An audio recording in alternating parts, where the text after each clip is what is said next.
Hi everyone, hope you're doing well from wherever you're watching this channel, depending on your time zone. Now, the emerging sad news is that the Jubilee Party Organizing Secretary Pauline Njoroge has been arrested on her way to Mombasa by Watam DCI. And she was in the company of her friends, and up to now, there's no one who knows exactly where Pauline Njoroge is. She can't be reached out on her phone, she can't respond. But this information has been confirmed by one of the Azimio advocate, Ndegwa Njiru, who has been in for Babu Owino and the Maina Njenga case. This is what he's saying. Pauline Njoroge arrested by Watam DCI officers. And that information has also been shared on Kenyans.co.ke. News just in, Pauline Njoroge arrested. And if you go through, you will see that she was just going to Mombasa for her time to relax. That's the situation now. Now, this was the last tweet Pauline Njoroge did, I think at 12:20 p.m. This is what she said before the news came in that she has been arrested. This is what she shared. The massacre happening in Nyanza is heartbreaking. The images are so painful to see. Men's organs are being mutilated, other form of atrocity, crimes against humanity also happening, especially in the Nyalendo area. Why would the government persecute its people in such a manner? Why would it terrorize its own citizens? This tweet has attracted more than 149,000 people who have watched, 510 retweet, 1,624 likes. That's the tweet. Now, Pauline Njoroge is a key figure in Azimio and of course in part of Jubilee Party. And before we go deep, just to understand why arrested and why all this, just a quick request. For those who are watching and you have not subscribed, please consider subscribing.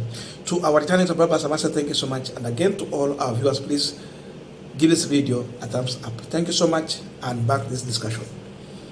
Now, when it comes to the issue of blogging, Pauline Njoroge is a one lady you can trust for that job, and she can deliver. She has always delivered. In that move, we have seen Kenya Kwanza being always exposed by Pauline Njoroge and other other bloggers within the circles of Azimio leadership.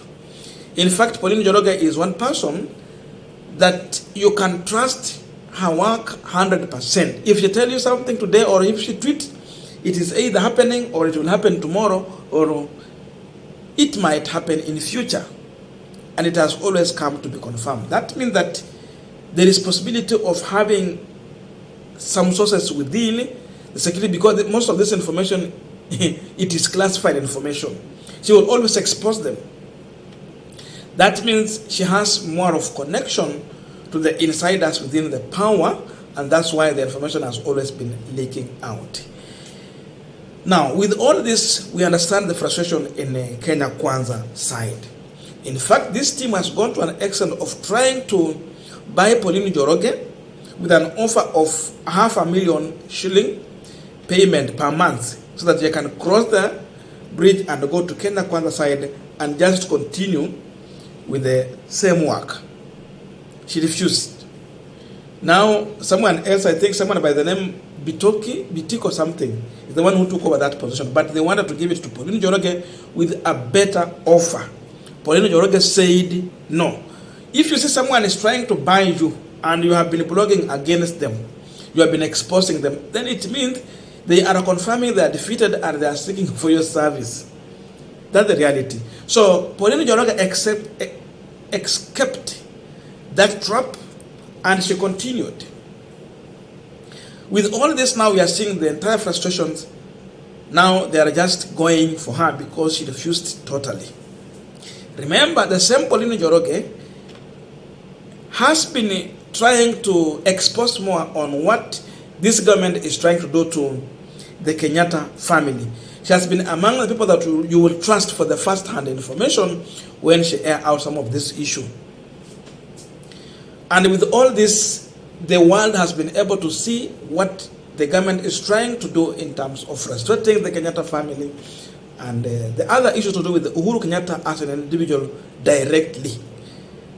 You know, she's running a huge platform with a huge following, and above all, her work is trusted job. You can trust her work. Because of this, she's commanding number, she's commanding confidence among the people.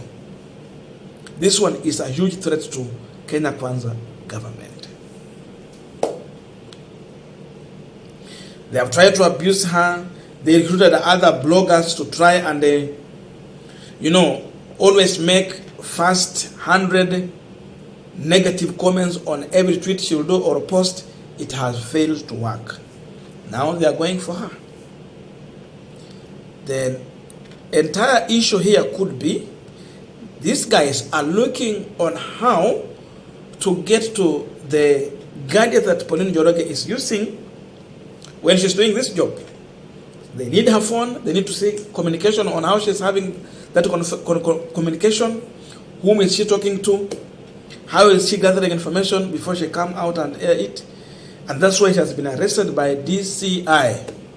Really. So, wataanza kuchukua masemu zake. This is the same thing that was happening to Gaucho. They went for his phone, confiscated it. They want to take information from there, and with all those dramas. That is the same thing.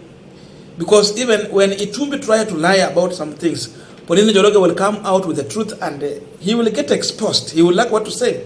For example, when he says that Uhuru is going for he had gone for a weekend in a coast, then it turned out that Uhuru was just within. When they tried to raid his son's house, in blink of an eye, Uhuru was already in that compound. Itumbi was exposed. A deputy assistant minister, a whole assistant minister lying on tweet. He was exposed as a liar. So that means credibility in Itumbi is zero. You cannot trust his work. But people like Pauline Njoroge, they have maintained their trust because they bring in the reality. So there is that fear here. Then the manner in which Pauline Njoroge has been able to challenge this government, bring those old clips, share them out, bring those old tweets, confirm to Ruto when he tried to lie about the issue of finances and other thing, borrowing. She has been on their feet. Amewakaba kwa ko. So she will always come with this and challenge them. With all this, UDA and Kenya Kwanza has had hard time. So what are we seeing here? A banana republic is coming. We have a right to information. You have a right to speak your mind. So what we are seeing here, the blogger in Pauline Njoroge is bigger than anything else. Ruto is now coming for bloggers, especially political bloggers. Those who are dealing with politics. If you are commenting on politics, it means if he's going for Pauline Njoroge, then he can come for anyone else. So when you are not supporting his bid, if you don't believe in his politics, you are against him, possibility of William Ruto coming for you is inevitable. That is what we can read from this kind of arrest. So look at that. Look at that. How can William Ruto forget that we have our 2010 constitution, which is so powerful? This was one of the best gift ever to this country. One of the best gift ever. Which cut down all the presidency was trimmed from the superpower president into a powerless president. His powers was trimmed. Zingine zikapelekwa kwa koti, zingine zikapewana kwa wananchi, zingine zikapelekwa kwa National Assembly. Hivyo, with all this, he cannot act in the manner in which Moi was doing and succeed. He will always fail. So with all this, we are seeing too much backwardness in Kenya Kwanza. They better come out and say why are they arresting Pauline Njoroge. Because, the lowest side to go is when you start arresting women, intimidating women. It sounds so much bad. waliendea Mama Ngina Kenyatta. Sasa Pauline Njoroge, out of all, they go for a lady. So look at those frustrations. It's all about frustrating her, to try to stop her from what she has been doing, you know, intimidate her so that she can stop, because she refused to be bought, with all these kind of things. That is what they are looking for. Kumwangaisha tu. So this one tells you that this government is failing. That's why they are going for small people here. Akina Gaucho, almost 1 hour, Nuro Kanga. Really, they are failing. Sababu kama unataka kushika watu, basi kama ni kwa Jubilee, Uhuru alisema wamwendee. Na pia kuna Raila. As simple as that. Kuendea watu wadogo huku, watu wadogo huku. It's a sign of failure. These guys have failed. Even in the public, they have been challenged so much. And because they don't want a challenge, they don't want to be held accountable. That's why they want to intimidate anyone who do not agree with them. So bloggers, be also ready for this. But should we stop? We have to speak our mind. We have to challenge the government. We don't need to support anyone. That's our democratic right.